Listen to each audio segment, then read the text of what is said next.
Saya akan mula untuk mengupas dan mensyarahkan kitab yang ditulis oleh Tuan Guru Presiden PAS, Tuan Guru Haji Abdul Hadi Awang, iaitu kitab Fiqhul Harakah min Siratin Nabawiyah. Fiqh al-Harakah daripada Sirah Nabawiyah, iaitu di antara kitab-kitab awal yang ditulis oleh Tuan Guru Presiden selain daripada kitab Aqidatul Muslimin, kitab Aqidah Muslim yang ditulis oleh Tuan Guru Presiden sehingga jilid beriman kepada qada dan qadar. Daripada muqaddimah Aqidah Muslimin, pengenalan kepada Aqidah Muslimin, beriman kepada Allah sehinggalah beriman kepada qada dan qadar. Kemudian Tuan Guru Haji Abdul Hadi Awang menulis pula kitab Fiqh al-Harakah daripada Sirah Nabawiyah. Sebagaimana yang pernah saya jelaskan sebelum ini, Fiqh al-Harakah ini bermaksud bagaimana kita menggarap, menggunakan kaedah-kaedah yang ada dalam fiqh dalam kita melaksanakan urusan perjuangan harakah Islamiyah. Harakah Islamiyah ialah jamaah, kumpulan yang memperjuangkan tertegaknya kembali pemerintahan Islam di atas muka bumi ini, iaitu harakatut tajdid, suatu gerakan pembaharuan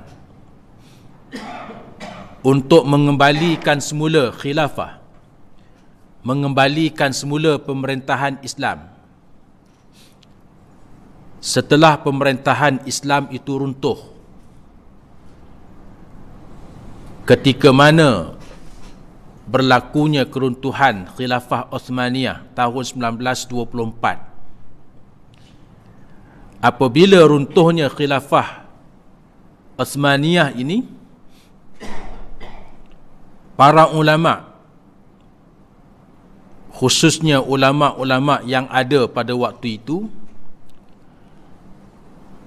mereka mengatakan bahawa inilah khilafah yang terakhir. Kerana selepas itu dunia Islam seluruhnya dijajah, dikuasai, sama ada secara perundangan ataupun secara fizikal. Dunia umat Islam berada di bawah penjajahan. Khilafah Uthmaniyah ini dianggap sebagai penaung kepada umat Islam. Walaupun umat Islam mempunyai pemerintahan otonomi yang tersendiri, ada kesultanan yang tersendiri, di antaranya yang terdapat di dunia Melayu. Kita ada kerajaan-kerajaan kecil. Sebelumnya Kerajaan Melaka, Kerajaan Aceh, Kesultanan Aceh, sehingga ada banyak raja-raja yang wujud di dunia Melayu ini, iaitu suatu pemerintahan yang tersendiri tetapi bernaung di bawah Khilafah Uthmaniyah. Sebab itu kita lihat kebanyakan bendera-bendera sultan negeri Selangor, negeri Kelantan, Aceh. Lambangnya bulan, bulan sabit dan bintang bucu 5, dan di belakangnya warna merah kebanyakannya, iaitulah bendera Khilafah Osmaniyah, bulan sabit dan juga bintang bucu 5, sebagaimana yang kita lihat pada bendera negeri Selangor, bendera negeri Kelantan. Cuma Kelantan dia tambah sedikit, menunjukkan pengaruh Khilafah Osmaniyah ini yang menaungi umat Islam di seluruh dunia. Apabila runtuh, di waktu itulah para ulama di akhir-akhir keruntuhannya cuba untuk menyelamatkan kerajaan Osmaniyah ini, Khilafah Osmaniyah, daripada runtuh, di mana para ulama telah meniupkan semangat jihad anti penjajah dan mengumpulkan kekuatan, termasuk kekuatan harta, bagi membantu kerajaan Osmaniyah yang pada waktu itu menghadapi serangan 3 penjuru daripada timur Rusia, daripada barat Perancis, dan daripada selatan British yang menguasai semenanjung tanah Arab. Disebabkan oleh orang Arab sendiri. Orang Arab memberontak. Mereka terpengaruh dengan dakwaan-dakwaan dan hasutan daripada British atas semangat nasionalisme Arab. Lalu mereka mahu keluar daripada Khilafah Osmaniyah. Ada yang bercita-cita nak jadi khilafah, nak jadi khalifah, nak menggantikan Khalifah Osmaniyah. Mereka nak mendirikan khalifah yang menaungi umat Islam, dijanjikan oleh British. Di antara ejen British iaitulah Lawrence of Arabia, Sir Lawrence of Arabia, orang Inggeris, perisik British yang boleh berbahasa Arab, pakai pakaian orang Arab, akhirnya memperdayakan sebilangan ketua-ketua kabilah Arab di Hijaz pada waktu itu, di Najd, di Yaman, sehinggalah kerajaan Osmaniyah runtuh tahun 1924. Maka para ulama yang sedar, yang tahu tentang hakikat pentingnya tertegaknya khilafah, pemerintahan Islam yang menaungi seluruh umat Islam, mereka berusaha untuk mengembalikan semula pemerintahan Islam ini. Setelah hampir 100 tahun, umat Islam tidak mempunyai pemerintahan dari segi yang menaungi seluruh ummah. Pemerintahan-pemerintahan kecil wujud tetapi tidak bersatu, sebagaimana pemerintah-pemerintah Arab tak bersatu. Yang terakhir,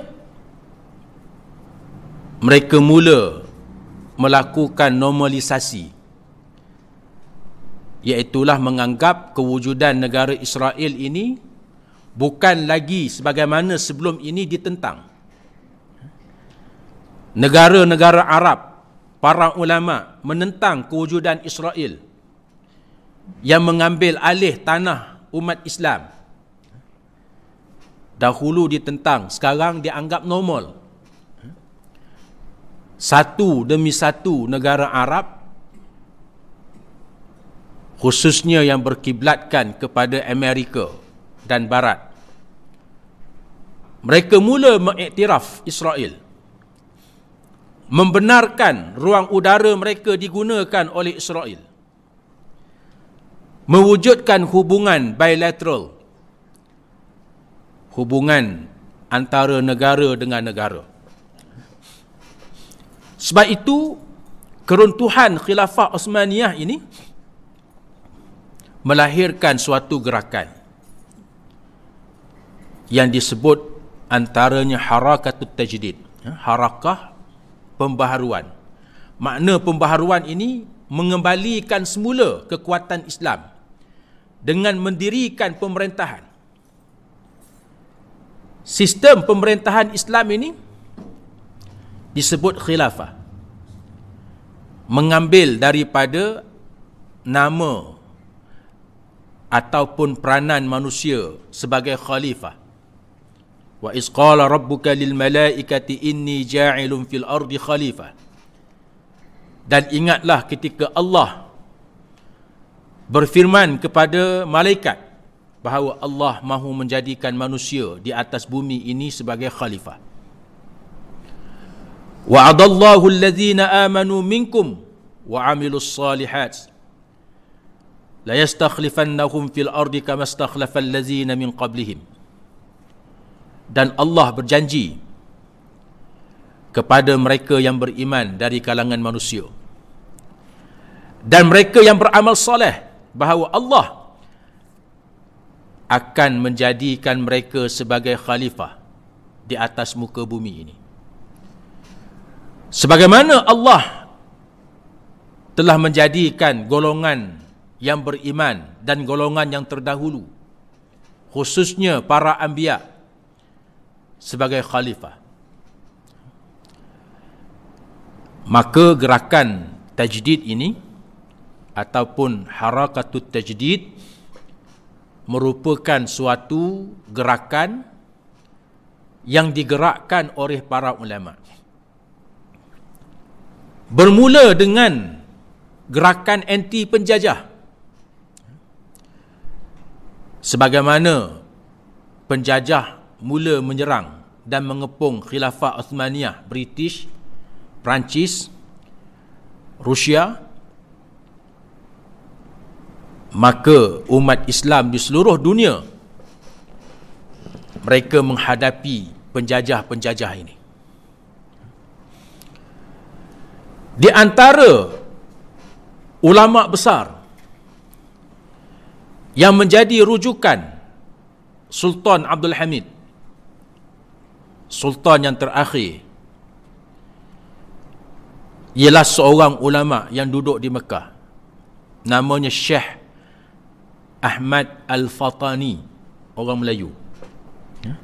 Syekh Ahmad Al-Fatani yang mengajar di Mekah, menjadi pegawai perantaraan ataupun pegawai seranta di antara Khilafah Osmaniyah dengan umat Islam seluruh dunia, khususnya umat Islam di Asia Tenggara. Bahkan Syekh Ahmad Al-Fatani ini pernah dihantar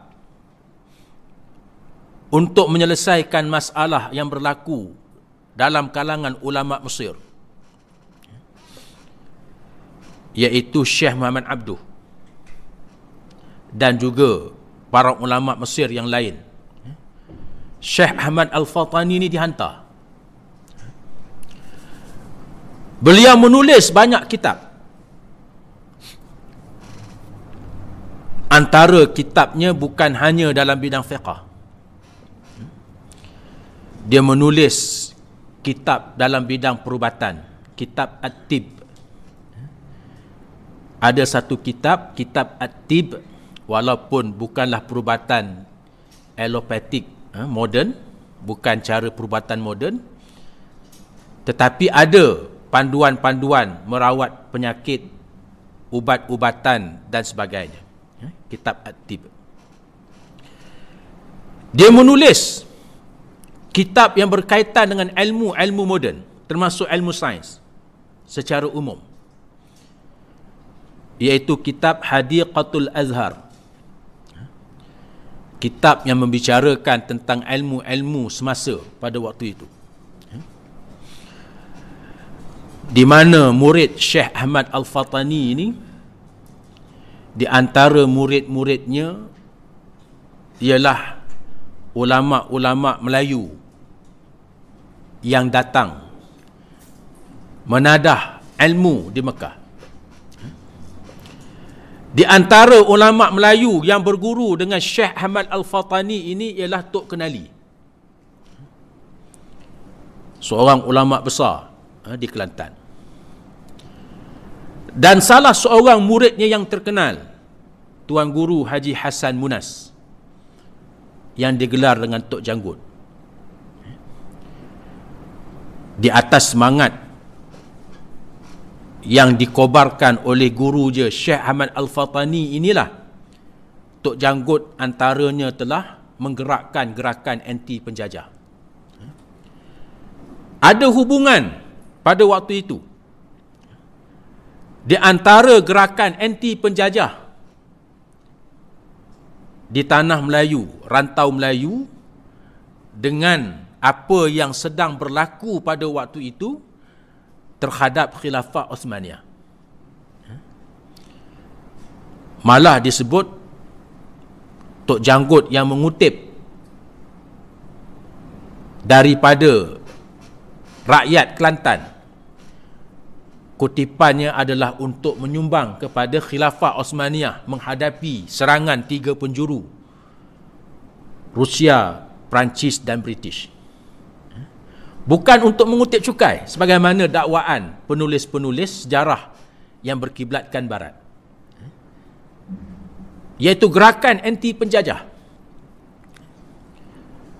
Tok Janggut inilah yang bergabung dengan Mat Kilau, seorang pahlawan, anak kepada bangsawan ataupun guru agama di Pahang, bergabung untuk menentang penjajah, dan bergabung dengan Tuan Guru Haji Abdul Rahman Limbong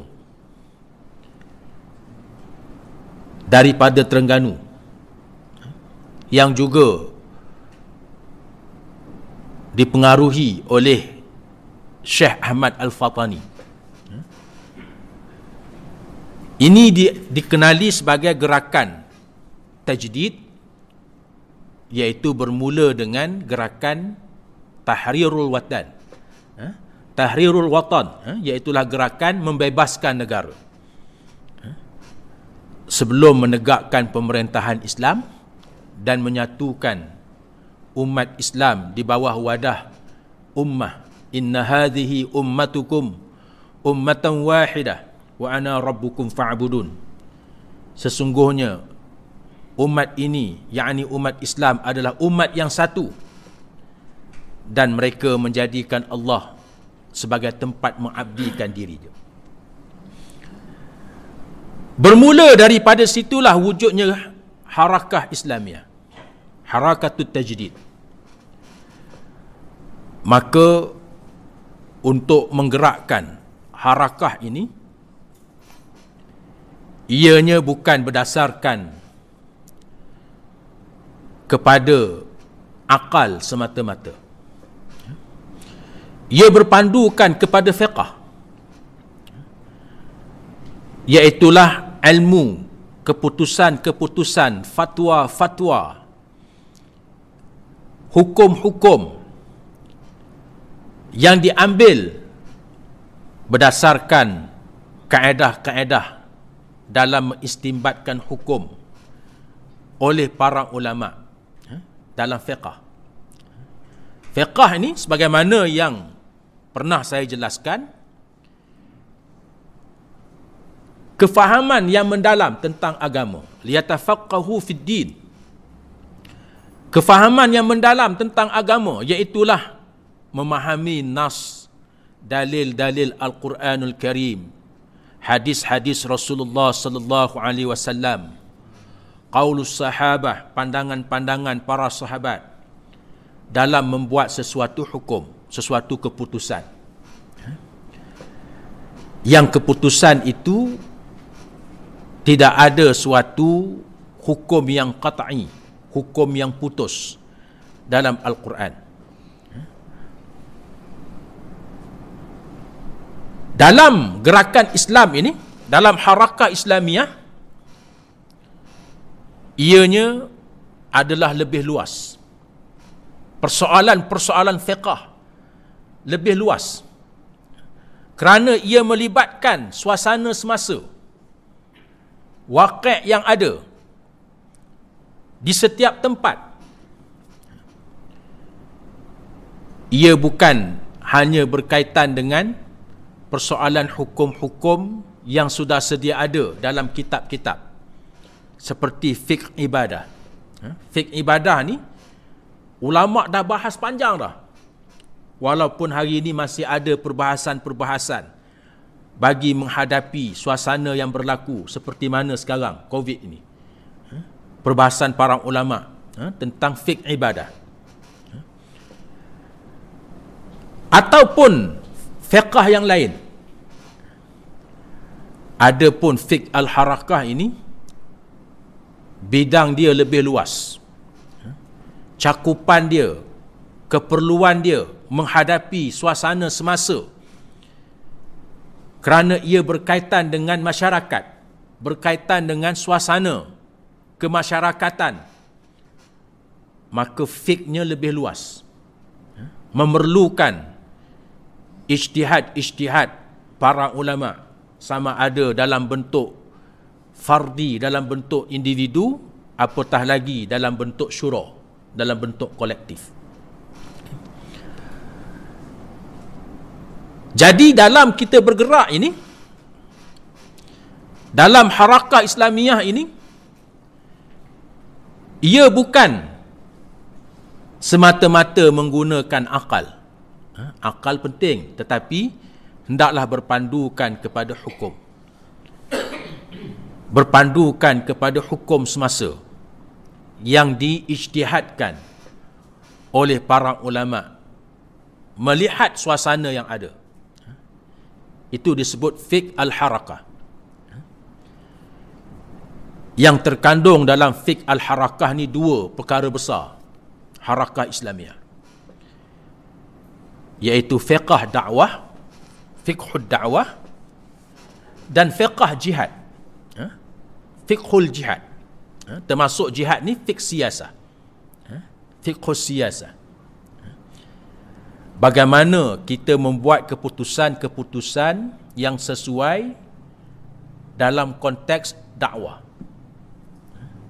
Bagaimana membuat keputusan-keputusan yang tidak lari daripada dalil berkaitan dengan siasah dan jihad.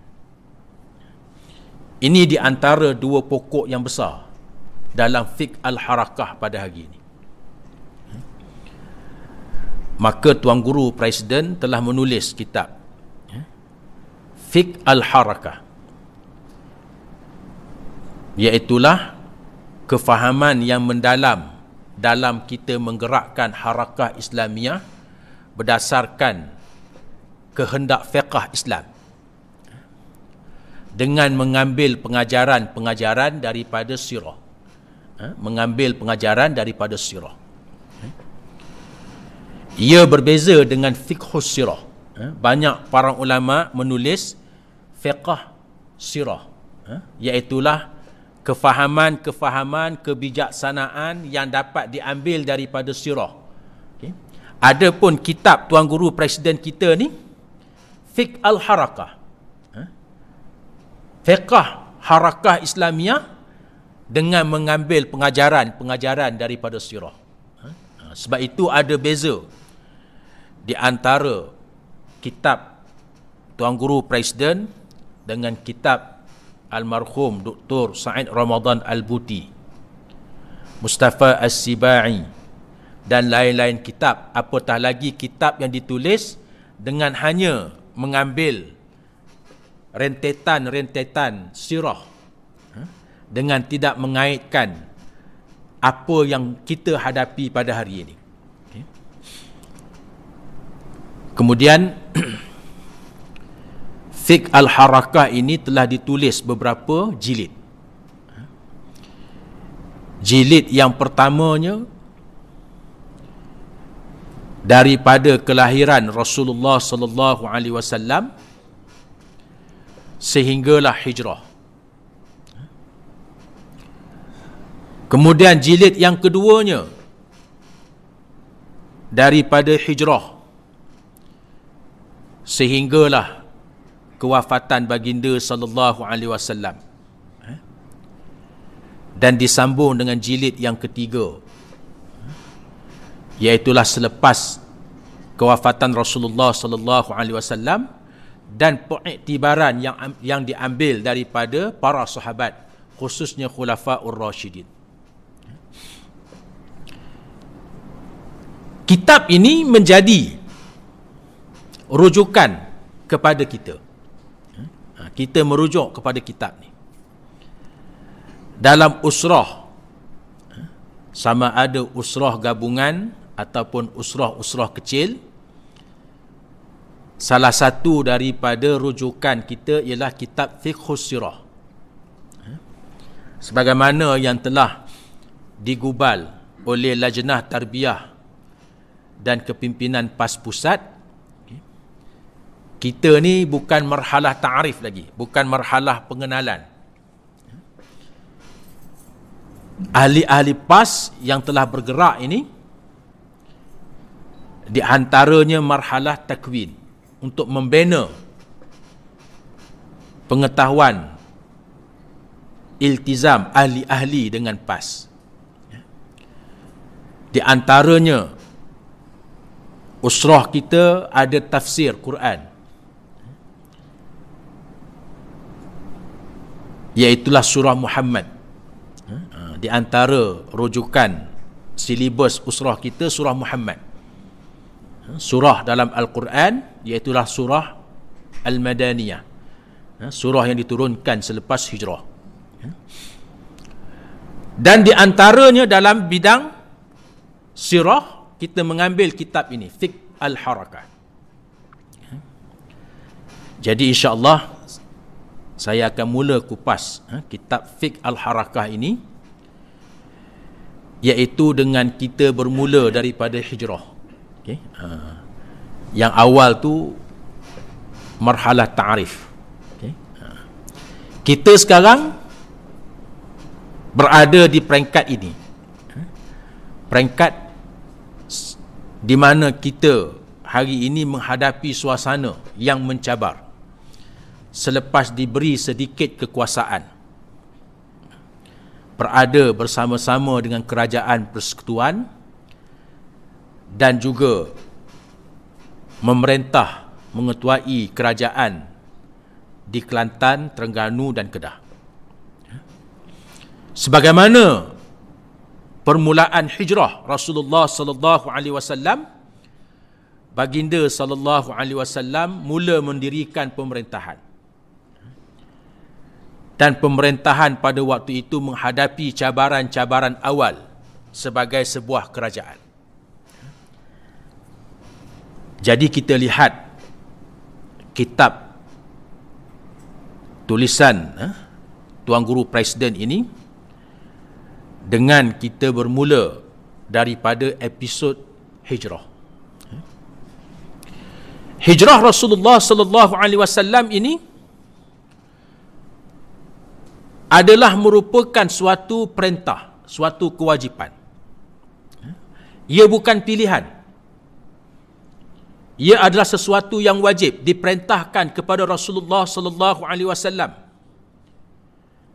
dan diperintahkan kepada para sahabat, kecuali mereka yang diizinkan oleh Rasulullah sallallahu alaihi wasallam dengan tujuan-tujuan tertentu. Di antaranya Sayyidina Abbas bin Abdul Muttalib yang duduk di Mekah tidak berhijrah. Mengikut riwayat yang kuat, Abbas bin Abdul Muttalib ini Islam di peringkat awal Mekah, bukan sewaktu pembukaan kota Mekah. Di peringkat awal Rasulullah sallallahu alaihi wasallam berdakwah, dia sudah Islam. Kerana salah seorang daripada wanita pertama yang menjadi Islam ialah Ummu Fadli. Selepas Khadijah radhiyallahu anha, antara wanita pertama yang menganut Islam ialah keluarga Rasulullah, Ummu Fadli, iaitu isteri kepada Abbas bin Abdul Muttalib. Isteri je dah Islam. Cuma Abbas bin Abdul Muttalib ini tidak kelihatan Islam dia, tetapi dia menjadi informer yang memberitahu kepada Rasulullah perkembangan yang berlaku di Mekah. Selepas hijrah Rasulullah sallallahu alaihi wasallam, apa yang berlaku di Mekah ni dilaporkan kepada Rasulullah sallallahu alaihi wasallam. Dilaporkan oleh Abbas bin Abdul Muttalib. Ada sahabat-sahabat yang ada peranan khusus. Termasuklah Ummu Fadli, tidak berhijrah. Ummu Salamah pada peringkat awal nak berhijrah ditahan. Jadi hijrah ni wajib. Kewajipan kepada Rasulullah sallallahu alaihi wasallam dan juga para sahabat radhiyallahu anhum. Sebagaimana disebut dalam Al-Quranul Karim. Allazina tawaffahumul malaikatu zalimi anfusihim qalu fima kuntum qalu kunna mustad'afina fil ard qalu alam takun ardullahi wasi'atan fatuhajiru fiha. Dan mereka yang diambil nyawanya oleh malaikat, apabila Allah memerintahkan malaikat mengambil nyawa mereka yang beriman, tetapi mereka tidak berhijrah. Mereka beriman kepada Rasulullah sallallahu alaihi wasallam, tetapi mereka tidak berhijrah kerana faktor-faktor yang tidak boleh dimaafkan. Lalu apabila mereka dimatikan dalam peperangan Badar, dalam perang Badar ini ada orang-orang Islam yang tidak berhijrah dikerahkan oleh Abu Jahal, Abu Lahab, walaupun Abu Lahab tak pergi perang, dikerahkan untuk mereka menyertai tentera musyrikin Mekah. Mereka ni beriman, tetapi mereka menyembunyikan iman. Lalu mereka menyertai tentera musyrikin. Dalam peperangan Badar, mereka terkorban. Ada orang yang beriman kepada Rasulullah yang terkorban dalam peperangan Badar. Lalu malaikat yang mengambil nyawanya disebut dalam Al-Quran. Malaikat bertanya, bagaimana kamu boleh berada dalam keadaan seperti ini? Menzalimi diri kamu. Kamu menzalimi diri kamu sendiri. Zalimi anfusihim. Kamu menzalimi diri kamu. Kamu beriman, tetapi kemudian kamu keluar memerangi Rasulullah sallallahu alaihi wasallam. Keluar berperang bagi pihak musyrikin Quraisy. Memerangi Rasulullah dan kamu mati dalam keadaan kamu berperang memerangi Rasulullah sallallahu alaihi wasallam. Malaikat tanya, bagaimana kamu boleh berada dalam keadaan seperti ini? Lalu dia jawab, kunna mustad'afina fil ard. Kami di Mekah dulu, kami golongan yang lemah, golongan yang dipaksa. Kami dipaksa oleh Abu Jahal, Abu Lahab untuk keluar.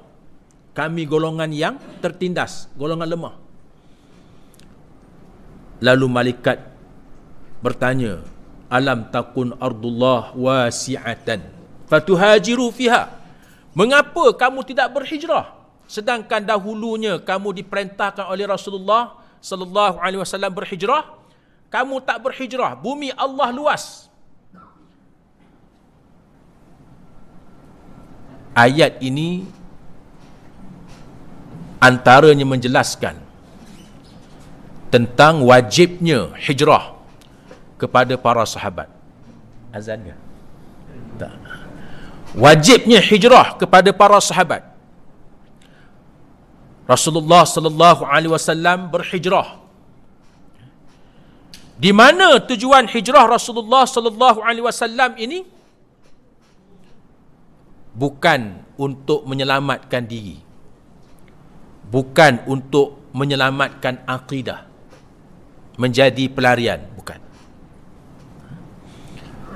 Tidak layak Rasulullah sallallahu alaihi wasallam disebut cuba menyelamatkan akidah. Dia Rasul.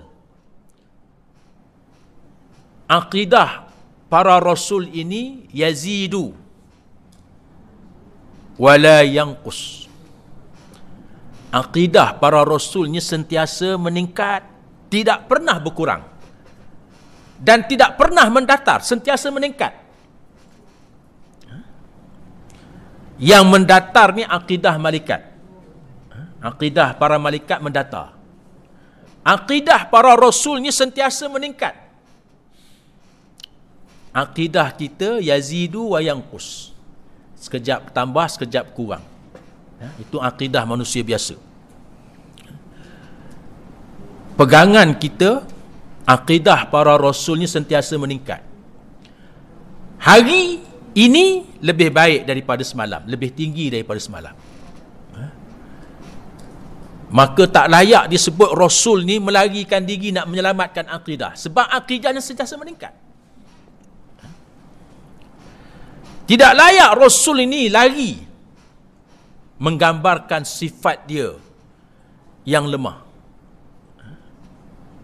Lari ni, pelarian politik ni, suatu sifat kelemahan yang ada. Tak layak bagi Rasul dengan sifat ismah dia, maksum dia. Terpelihara daripada sifat-sifat yang lemah. Dosa-dosa, penyakit-penyakit dan seumpamanya. Kalaulah Rasulullah sallallahu alaihi wasallam berhijrah untuk menyelamatkan akidah sebagaimana yang disebut oleh seorang pimpinan PAN, nescaya tempat hijrahnya ialah Habsyah, awal lagi. Hijrah yang pertama dalam Islam ni ke Habsyah, di mana hijrah ke Habsyah ini untuk para sahabat. Ada golongan yang tertekan, tertindas, khususnya golongan-golongan yang lemah. Lalu Rasulullah sallallahu alaihi wasallam telah memerintahkan mereka untuk berhijrah ke Habsyah.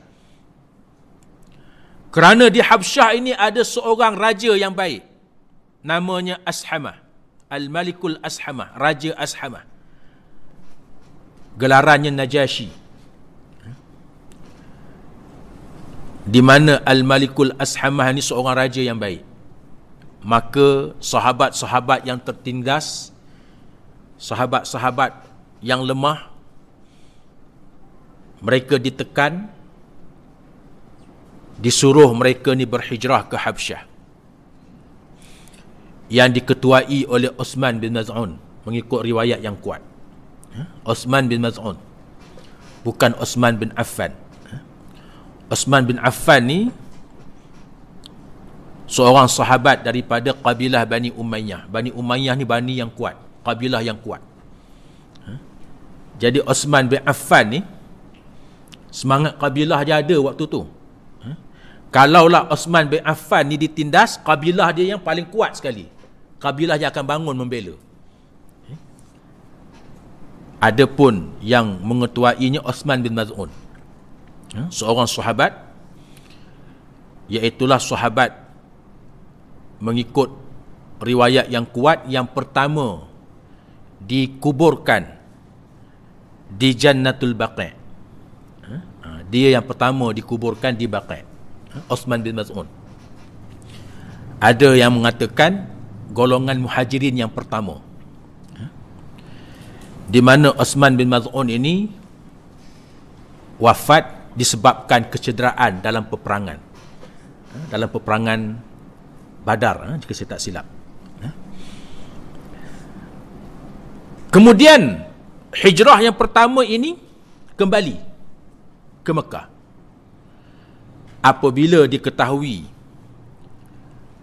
dua orang yang kuat, yang gagah daripada kabilah Bani Hashim, iaitu Hamzah bin Abdul Muttalib, dan kabilah Bani Adi, iaitu Umar bin Al-Khattab radhiyallahu anhuma, masuk Islam. Hamzah masuk Islam dan juga Umar Al-Khattab masuk Islam. Maka orang Islam merasa kuat di Mekah. Lalu rombongan hijrah ni kembali,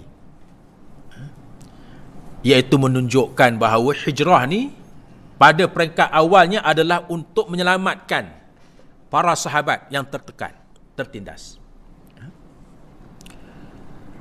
Kemudian berlaku boikot kepada keluarga Bani Hashim. Ditindas keluarga Rasulullah sallallahu alaihi wasallam. Tidak berlaku muamalat dengan keluarga Rasulullah. Tak boleh berkahwin, tak boleh berdagang. Lalu berlaku hijrah kali kedua ke Habsyah yang diketuai oleh Ja'far bin Abi Talib. Itu hijrah yang Rasulullah sallallahu alaihi wasallam tidak pergi, tidak diperintahkan. Sebaliknya, hijrah ke Madinah ini diwajibkan.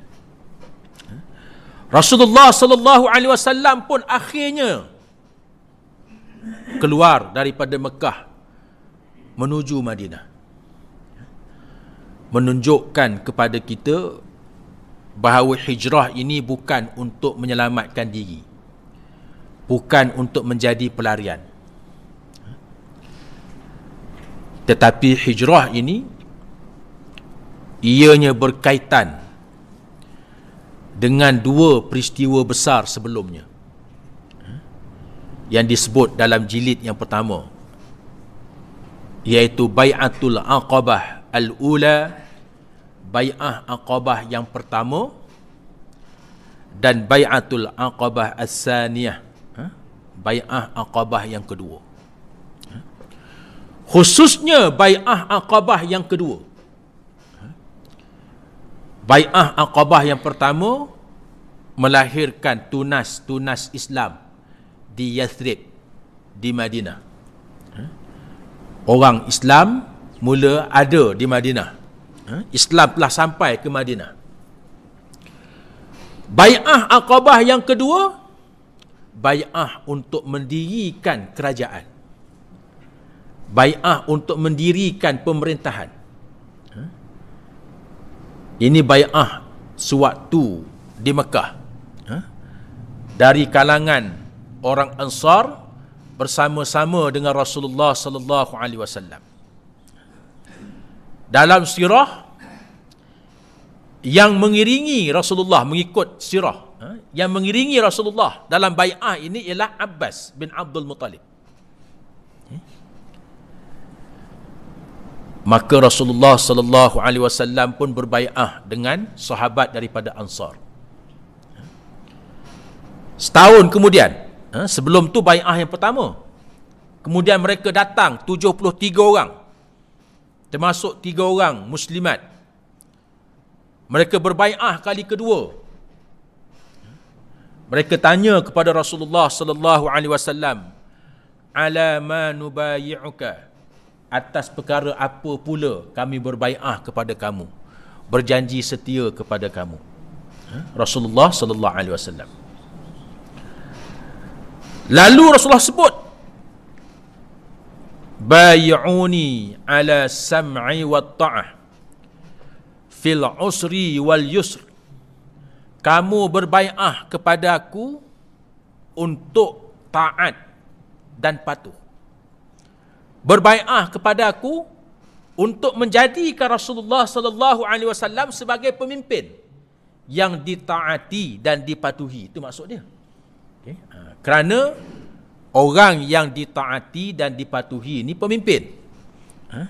Bai'uni ala sam'i wa ta'ah.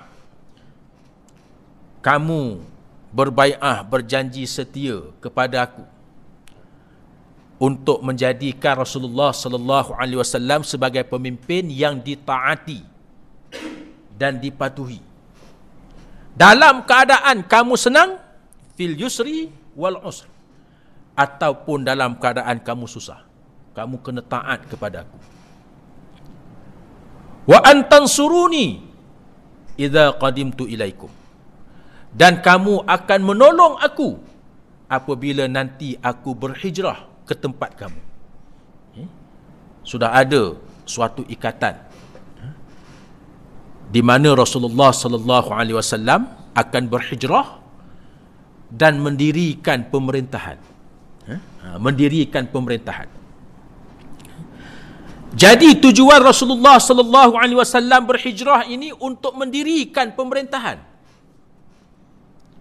Bermula daripada Mekah, daripada Madinah, di mana dengan tertegaknya pemerintahan ini akan membuka seluruh dunia. Akan membuka seluruh dunia. Bukan hanya nak mendirikan pemerintahan di Madinah, tetapi pemerintahan di Madinah ini akan membuka dunia yang lain bernaung di bawah Islam.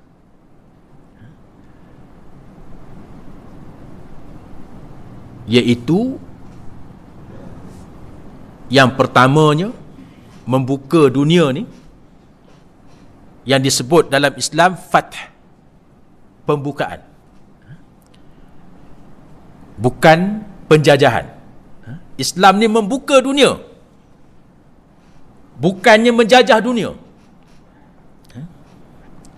Sultan Muhammad Al-Fatih, Muhammad yang membuka Konstantinopel. Tapi Barat sebut Muhammad the Conqueror, Muhammad yang menjajah. Barat sebut menjajah, Islam sebut membuka, membebaskan. Tertegaknya pemerintahan Rasulullah sallallahu alaihi wasallam di Madinah ini untuk membebaskan manusia, untuk membuka, memerdekakan manusia, memerdekakan bumi ini. Sebagaimana Rub'i bin Amir radhiyallahu an. Rub'i bin Amir ni dihantar oleh Sa'ad ibnu Abi Waqqas, panglima tentera Islam yang membuka Farsi. Farsi waktu tu kuasa besar yang menguasai sebahagian Asia Tengah dan sebelah timur Sungai Furat sampai ke selatan. Sebahagian semenanjung tanah Arab ni, bahagian semenanjung tanah Arab belah timur dikuasai oleh Farsi. Sebuah empire yang sudah berumur ribu tahun. Sewaktu Rasulullah sallallahu alaihi wasallam dibangkitkan, Rasulullah sallallahu alaihi wasallam ini menghadapi Farsi yang umurnya ribu tahun di sebelah timur semenanjung tanah Arab. Di sebelah barat dan utara menghadapi Rom yang menjajah pula sebelah barat Sungai Furat sampai ke Baitul Maqdis, dikuasai oleh Rom, iaitu Rom Timur yang berpusat di Konstantinopel. Jadi Rasulullah sallallahu alaihi wasallam mendirikan pemerintahan ini untuk membuka dunia, membuka Rom, membuka Farsi. Sebab itu digunakan perkataan dalam Al-Quran, dalam hadis digunakan perkataan pembukaan, fath. Sebagaimana ayat yang selalu kita baca dalam surah As-Saff, wa ukhra tuhibbunaha nasrum minallah wa fathun qarib. Dan selain daripada kemenangan agung yang dijanjikan oleh Allah, kemenangan di akhirat bagi orang beriman dan yang berjihad. Allah menjanjikan perkara yang kamu suka. Manusia suka kepada perkara yang cepat. Tuhibbunal ajilah. Nak menang sekarang juga. Allah janji menang di akhirat. Allah janji. Manusia mahu mendambakan janji itu. Tapi kalau boleh nak menang juga sekarang. Lalu Allah kata, kami janjikan perkara yang kamu suka. Nasrum minallah. Pertolongan daripada Allah. Wa fathun qarib. Dan pembukaan yang hampir. Maknanya kemenangan. Kemenangan di dunia. Wa basyiril mu'minin. Dan beri khabar gembira kepada orang beriman. Allah memberikan khabar kepada Rasulullah sallallahu alaihi wasallam dan kepada para sahabat selepas Suluh Al-Hudaibiyah, perjanjian Hudaibiyah. Perjanjian yang dilihat oleh para sahabat berat sebelah. Berat kepada Mekah, berat kepada musyrikin Quraisy. Kalau berdasarkan kepada kandungan perjanjian, seolah-olah kita kalah. Seolah-olah Rasulullah sallallahu alaihi wasallam berada di pihak yang rugi. Itu yang dilihat oleh para sahabat. Tapi Rasulullah sallallahu alaihi wasallam diwahyukan oleh Allah melihat dengan cara yang lain. Sehingga Allah turunkan ayat suratul Fath. Inna fatahna laka fathan mubina. Sesungguhnya kami telah bukakan kepada kamu, wahai Muhammad, akan kemenangan yang nyata, pembukaan yang nyata, menggambarkan bahawa Suluh Al-Hudaibiyah ni, perjanjian Hudaibiyah tahun 6 Hijrah, di mana perjanjian Hudaibiyah ini adalah membuka selepas itu semenanjung tanah Arab, kemudian membuka Rom dan membuka Farsi. Ini berlaku selepas itu, di mana perjanjian Hudaibiyah ini disebut sebagai pembukaan yang sebenar. 2 tahun kemudian berlaku pembukaan kota Mekah. Apabila musyrikin Quraisy dan sekutunya melanggar janji, maka Rasulullah diperintahkan bergerak dengan tentera ke Mekah. Dan berlaku pembukaan kota Mekah tahun 8 Hijrah. Allah turunkan pula surah An-Nasr, surah Nasr. Iza jaa nasrullahi wal fath. Dan apabila datang pertolongan daripada Allah dan pembukaan. Allah gunakan pembukaan. Wa ra'aitan nasa yadkhuluna fi dinillahi afwaja.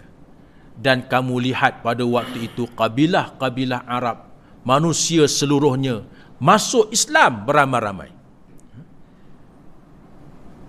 Ia menggambarkan bahawa hijrah Rasulullah sallallahu alaihi wasallam itu, tujuan hijrah menegakkan pemerintahan, dan tertegaknya pemerintahan itu bukan hanya untuk Madinah, tetapi kemudiannya membuka seluruh dunia. Sebagaimana sewaktu hijrah Rasulullah dikejar oleh Suraqah bin Malik. Waktu tu dia belum Islam. Suraqah bin Malik nak ambil upah untuk bunuh Rasulullah sallallahu alaihi wasallam. Lalu dikalahkan Suraqah bin Malik. Terjatuh dia daripada kuda. Dijanjikan oleh Rasulullah sallallahu alaihi wasallam, satu hari nanti aku akan berikan kepada kamu gelang kebesaran Maharaja Farsi. Menunjukkan cita-cita Rasulullah sallallahu alaihi wasallam, satu hari nanti Farsi akan dibuka. Iaitu berlaku di zaman Sayyidina Umar bin Khattab radhiyallahu anhu. Perkataan pembukaan juga digunakan oleh hadis-hadis Rasulullah sallallahu alaihi wasallam. Juga digunakan oleh hadis. Bukan menjajah, tetapi membuka. Sebagaimana hadis Rasulullah sallallahu alaihi wasallam yang diriwayatkan oleh Imam Bukhari daripada Auf bin Malik radhiyallahu anhu. Hadis ni dalam riwayat Bukhari dan riwayat-riwayat yang lain menyebut berlaku, disebutkan oleh Rasulullah sallallahu alaihi wasallam ketika perang Tabuk. Perang Tabuk ini perang menghadapi Rom. Perang yang kedua menghadapi Rom. Perang yang pertama menghadapi Rom, perang Mu'tah. Rasulullah baru mendirikan kerajaan 8 tahun. Baru 8 tahun mendirikan kerajaan Madinah. Menghadapi Rom. Apabila Rasulullah mengutuskan utusan-utusan. Kita baca dalam sirah Mubaligh. Itu bagaimana kita memahami utusan Rasulullah sallallahu alaihi wasallam ni.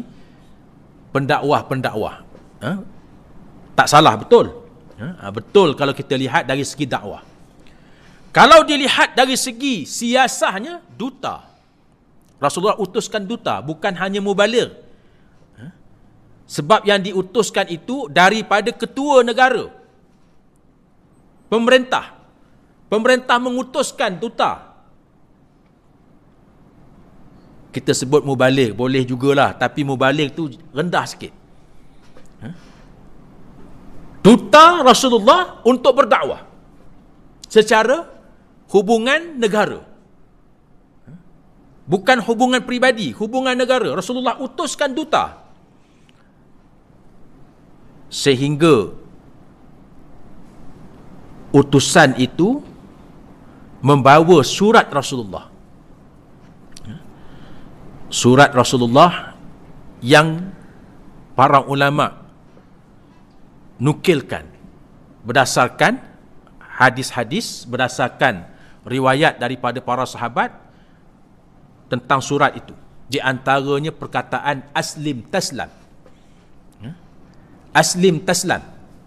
Ini kandungan surat-surat Rasulullah kepada ketua-ketua negara, ketua-ketua kabilah selepas pembukaan kota Mekah. Lepas kota Mekah dibuka, Rasulullah pun hantar utusan-utusan. Hantar ke Farsi, hantar ke Rom, hantar ke Mesir, hantar berjumpa dengan kabilah-kabilah, hantar ke Habsyah. Ada utusan Rasulullah sallallahu alaihi wasallam yang dihina. Suratnya dikoyakkan. Ada utusan Rasulullah dibunuh. Dibunuh utusan ni. Ini dilakukan oleh pemerintahan Rom. Sehingga berlakunya perang Mu'tah. Perang Mu'tah tu perang pertama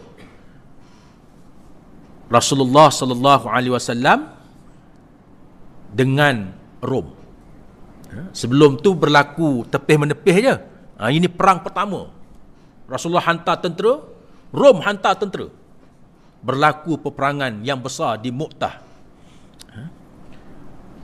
Mengikut riwayat sirah, tentera Islam 3,000 orang. Tentera Rom 100,000. Rasulullah tidak keluar berperang. Dia telah memerintahkan 3 orang sahabat menjadi panglima. Bergile-gile. Kalau seorang syahid, ganti yang lain. Iaitulah Zaid bin Harithah Ja'far bin Abi Talib dan Abdullah bin Rawahah radhiyallahu anhum. Tiga ni gugur syahid. Termasuk yang gugur syahid Ja'far bin Abi Talib. Kisah Ja'far bin Abi Talib ni gugur syahid ada diriwayatkan dalam hadis-hadis. Sehinggalah ada ulama mengambil daripada peristiwa Ja'far gugur syahid ni, diberitahu kepada keluarga Ja'far, isteri dia Asma' binti Umaysh radhiyallahu anha, diberitahu, isterinya menangis, kemudian disuruh jamu dia, jamu keluarga dia, buat jamuan, sehingga ada ulama-ulama kita yang berpegang kepada peristiwa ni tentang harusnya buat kenduri, kenduri arwah. Ada asas-asas dia. Dalam peperangan Mu'tah ini, umat Islam berjaya mengundurkan tentera Rom. Walaupun kemudian Khalid ibn Walid selepas gugur Abdullah bin Rawahah, tak ada lagi dah calon yang dinamakan oleh Rasulullah, maka para sahabat syura, tentera Islam syura lantik Khalid ibn Walid. Ada hikmah semua tu. Kita akan jumpa nanti dalam fiqh al-harakah ni, bagaimana, kenapa sahabat syura, kenapa Rasulullah tak lantik 4 terus. Menunjukkan ada syura dalam keadaan darurat, dalam keadaan perang. Khalid ibn Walid selepas berjaya mengundurkan tentera Rom, kata jangan kejar, mereka ramai. Maka tentera Islam pun berundur dalam keadaan menang. Setahun kemudian berlaku perang Tabuk. Kali ni Rasulullah keluar sebagai panglima. Baginda SAW sendiri keluar sebagai panglima.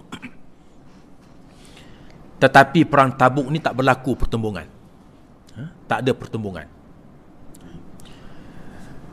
Di waktu itulah Rasulullah telah bersabda kepada Auf bin Malik dalam hadis Sahih Bukhari ni, ya Auf, u'dud sittan baina yadayi sa'ah. Wahai Auf, kamu kira 6 perkara yang menjadi tanda-tanda akhir zaman.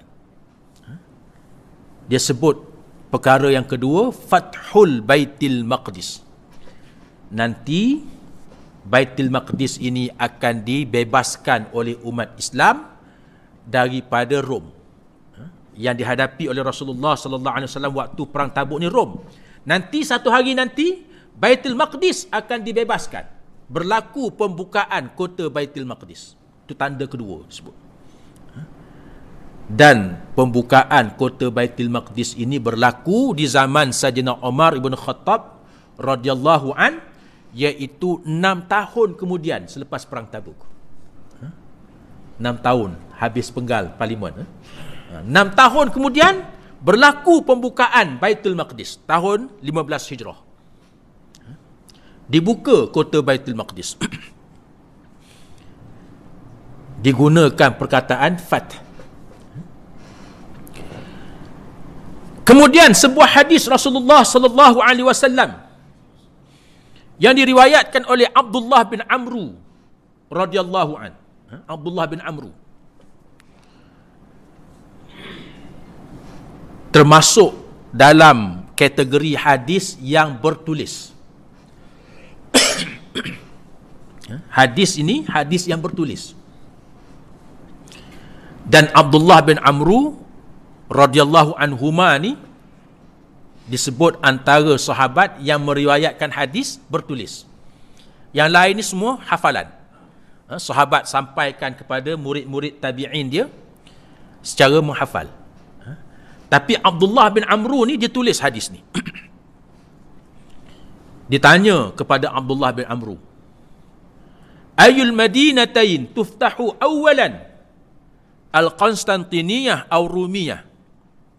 Ditanya kepada Abdullah bin Amru, di antara dua kota ni, kota Konstantinopel dan kota Rom, yang mana satu akan dibuka dahulu? Yang mana satu akan dibuka dahulu? Digunakan tuftah. yang mana satu dibuka? Islam menggunakan perkataan fath. Di antara Rom dengan Konstantinopel, mana satu akan dibuka kota ni? Ditanya kepada Abdullah bin Amru. Abdullah bin Amru pun minta yang tanya tu tolong ambil satu kotak. Diambilkan kotak tu, diserahkan kepada Abdullah bin Amru radhiyallahu anhuma. Dia buka kotak. Kata Abdullah bin Amru, soalan yang sama ditanya kepada Rasulullah sallallahu alaihi wasallam, jawapannya aku tulis. Soalannya aku tulis, jawapannya aku tulis. Madinatul Harqal. Kota yang akan dibuka ialah kota Konstantinopel. Kota Harqal. Rom Timur. Yang akan dibuka lebih dahulu oleh umat Islam. Kota Rom kemudian. Tak buka lagi. Akhir zaman. Di mana hadis tentang pembukaan Konstantinopel ni disebut, la taftahunna al-Konstantiniyah fali ni'mal amir amiruha wali ni'mal jaish zalikal jaish. Nanti akan dibuka kota Konstantinopel. Sebaik-baik tentera yang membuka Konstantinopel, dan sebaik-baik raja, raja yang membuka Konstantinopel, dan sebaik-baik tentera yang membuka Konstantinopel. Digunakan perkataan fath, pembukaan. Konstantinopel ni dibuka oleh Sultan Muhammad Al-Fatih tahun 1453. Lebih kurang 1453 ataupun 54. Saya pun lupa tarikh tepat dia. Di mana dibuka kota Konstantinopel ni. Waktu tu Sultan Muhammad Al-Fatih umurnya 20-an, 21 tahun. Hampir sama dengan zaman Melaka. Melaka 1400 juga. Hampir sama. Ada yang buat kajian, buat tulisan, wallahu a'lam sejauh mana kebenaran dia. Dia kata Hang Tuah pun pernah berjumpa dengan Sultan Muhammad Al-Fatih. Hang Tuah pernah berjumpa, pernah pergi ke situ. Wallahu a'lam. Jadi sirah An-Nabawiyah ini, hijrah Rasulullah sallallahu alaihi wasallam untuk membuka dunia. Bukan hanya memerintah Madinah, menjadikan Madinah itu sebagai asas untuk membuka dunia. Asas untuk menaungi manusia. Maka di zaman Sayyidina Umar bin Khattab radhiyallahu an, apabila tentera Islam sudah hampir tentera Islam ni untuk menjatuhkan Farsi. Farsi ni di zaman Sayyidina Umar bin Khattab, dia nak tahu kekuatan tentera Islam. Kenapa tentera Islam ni sampai nak pergi tawan Farsi, nak jatuhkan Farsi? Seteru kepada Farsi ni Rom, sebagaimana yang kita lihat dalam surah Rom. Kisah peperangan Farsi dan Rom. Farsi selalu menang ke atas Rom. Tiba-tiba bangun satu kumpulan daripada semenanjung tanah Arab, baru je mendirikan pemerintahan, nak menjatuhkan Farsi. Rom 500 tahun pun tak jatuhkan Farsi, tak boleh jatuh. Ada satu kuasa yang nak jatuhkan Farsi. Dalam sejarah Islam dia sebut Farsi menghantar perisik, hantar perisikan, nak tengok sejauh mana kuatnya Madinah ni. Dia nak tengok kekuatan Madinah ni macam kekuatan Farsi. Istana besar, tahta raja dia daripada emas. Dia hantar wakil Farsi nak tengok mana kekuatan tentera daripada Madinah ni. Lalu dia sampai Madinah, dia tengok tak ada istana Amirul Mukminin zaman Sayyidina Umar. Tak jumpa istana dia, cari mana istana dia. Kalau Farsi ni, hebatnya Farsi ni dengan istana yang besar, dengan pengawal-pengawal dia. Dia sampai Madinah nak cari istana Umar, tak jumpa. Kot-kot istana bawah tanah ke tak tahulah. Dia cari, jumpa dengan seorang lelaki sedang baring di atas pelepah tamar waktu tengah hari. Kita ni waktu tengah hari ni qailulah lah. Baring. Jumpa lelaki, tak ada pengawal. Dia tanya, mana istana ketua negara kamu, Amirul Mukminin kamu? Kata lelaki ni, kenapa? Dia nak cari, nak jumpa, nak tengok istana dia. Kata lelaki tu, akulah Amirul Mukminin, akulah Sayyidina Umar. Zaman itulah maka jatuh Farsi. Apabila Rubai bin Amir dihantar kepada Maharaja Farsi, Maharaja Farsi ni nak tanya, apa tujuan kamu ni? Kamu nak kata raja kamu nak bina istana daripada emas? Tak ada. Raja kamu duduk macam orang biasa. Apa tujuan kamu datang? Kamu datang daripada Madinah, 1000 kilometer sampai ke Farsi, berperang dengan Farsi. Apa tujuan? Apabila Rubai dihantar bertemu dengan Maharaja Farsi, Rubai jawab, Allahu bata'athana linukhrijan nas min ibadatil ibad ila ibadati rabbil ibad wa min daiqid dunya ila sa'atid dunya wal akhirah wa min zulmil adyan ila adlil Islam. Allah telah mengutuskan kami datang jauh daripada Madinah, bukan nak bina, nak ambil kekayaan negara kamu, bukan. Bukan nak bina istana macam kamu bina. Allah mengutuskan kami untuk membebaskan kamu, membebaskan manusia daripada mengabdikan diri sesama manusia kepada mengabdikan diri kepada Allah. Itu tujuan pembukaan yang pertama. Pembukaan yang pertama adalah untuk membebaskan manusia daripada syirik. Nak bebaskan manusia daripada syirik. Bersihkan akidah dia. Walaupun tidak ada paksaan. Mereka tak dipaksa. Tetapi Islam sampai kepada mereka. Kalau seruan Islam tak sampai kepada mereka, mereka bukan mukallaf. Ini dalam akidah Islam. Kalau tak sampai seruan Rasulullah sallallahu alaihi wasallam, mereka bukan mukallaf, mereka tak masuk dalam neraka walaupun mereka tak beriman, sebab tak sampai seruan Rasulullah. Maka kena disampaikan. Cara dia dengan membuka dunia. Hijrah membentuk negara ni tujuannya yang pertama, supaya seruan Islam ni sampai ke seluruh dunia, mengajak kepada mentauhidkan Allah, menjauhi daripada syirik dan mengajak mentauhidkan Allah.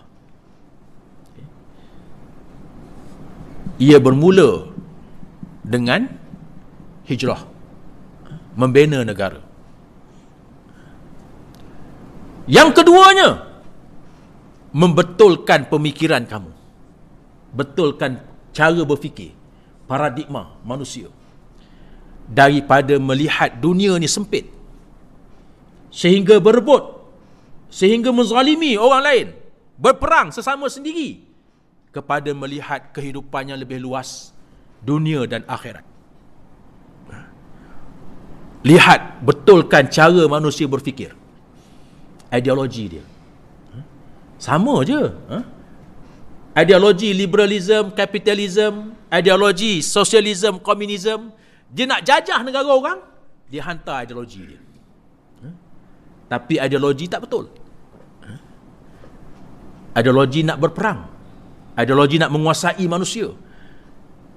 Islam hantar cara berfikir, iaitu tengok alam kehidupan yang luas daripada dunia yang sempit ini, sehingga manusia saling tindas menindas kepada kehidupan yang lebih luas, dunia dan akhirat.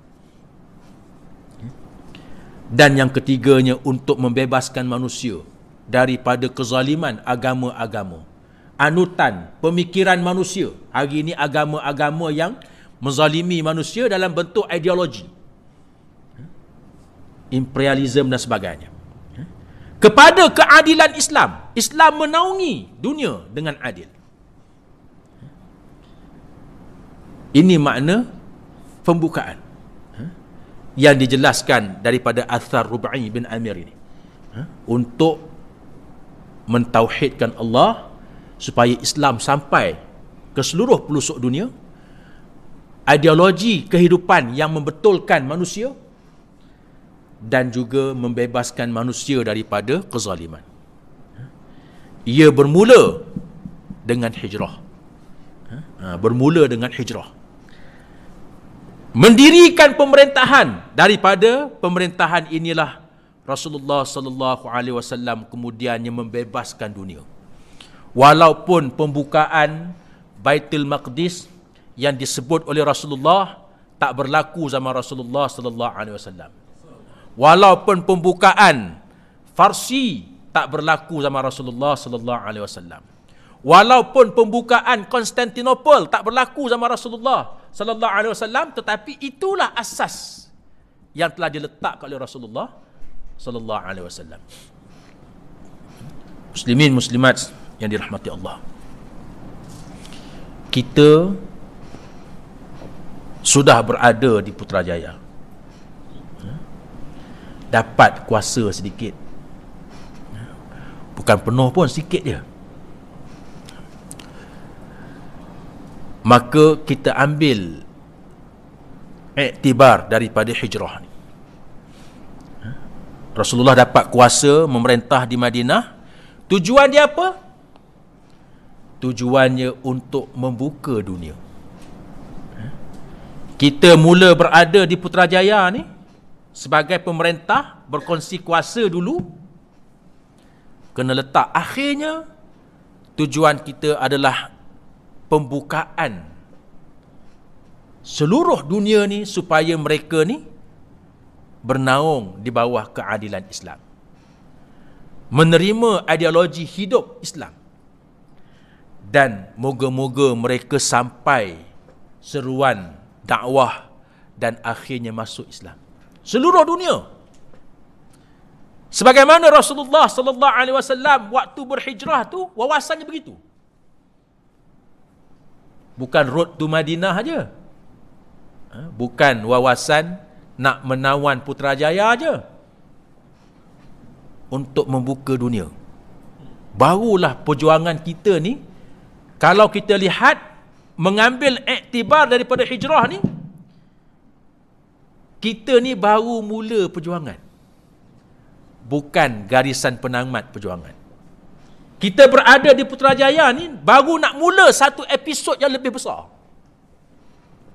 iaitu untuk membuka, melakukan pembukaan dunia ni dengan apa yang disebut tadi, bukan garisan penamat. Sebab itu PAN dia berada di Putrajaya, dia tak tahu nak buat apa. Sebab garisan penamat dah, sampai garisan penamat. Kita kena letak wawasan kita. Tujuan kita ni ialah sebagaimana tujuan hijrah Rasulullah sallallahu alaihi wasallam, dapat kuasa memerintah untuk membuka dunia. Pembukaan yang hampir. Kalau kita ambil itu sebagai gambaran, maknanya jauh lagi, baru buka kunci nak sampai kepada matlamat yang masih jauh, bukan garisan penamat. Sebab itulah muslimin muslimat yang dirahmati Allah, ayat-ayat jihad, ayat-ayat infak, mengeluarkan harta, dia tidak terhenti selepas Rasulullah berhijrah, tak terhenti. Sebaliknya, ayat-ayat yang menggambarkan tentang mengeluarkan harta ni, selepas dapat kuasa, banyak ayat-ayat lagi turun Antaranya ayat masalul lazina yunfiquna amwalahum fi sabilillah, perbandingan mereka yang menginfakkan harta mereka di jalan Allah. Kamasali habbah, seumpama satu benih, ambatat sab'a sanabil fi kulli sumbulatin mi'atu habbah, tumbuh daripada benih ni 7 tangkai, setiap tangkai ada 100 buah. Ayat ni ayat madaniyah, turun selepas hijrah. Ya, peluang untuk buat pahala ni jangan kita tutup selepas memerintah. Jangan kita ni pun nak jadi seperti generasi terdahulu, zaman Pak Nek Lah, zaman Tok Guru Nek Aziz. Zaman kita tak memerintah, kita buat pahala. Jangan lepas memerintah tutup, pahala rugi. Sedangkan Rasulullah sallallahu alaihi wasallam, ayat-ayat tentang infak ni selepas hijrah terus turun. Malah sewaktu hadapi Rom, perang Tabuk tu, sebagaimana yang kita maklum, masyhur, Sayyidina Abu Bakar As-Siddiq derma semua sekali harta dia. Jadi perjuangan kita terus seperti itu. Jangan kita mula fikir sebagaimana ada orang fikir zaman memerintah ni tak perlu dah. Tidak. Sebab apa? Perjuangan kita jauh lagi, jauh. Bukan garisan penamat. Kita baru memulakan satu episod yang baru. Wallahu a'lam. InsyaAllah kita sambung kupasan fiqh al-harakah ni dalam kuliah kita yang akan datang. Wallahu a'lam. Aqulu qawli hadza wa astaghfirullahal azim li wa lakum wa lisairil muslimin wal muslimat innahu huwal ghafurur rahim. Assalamualaikum warahmatullahi wabarakatuh.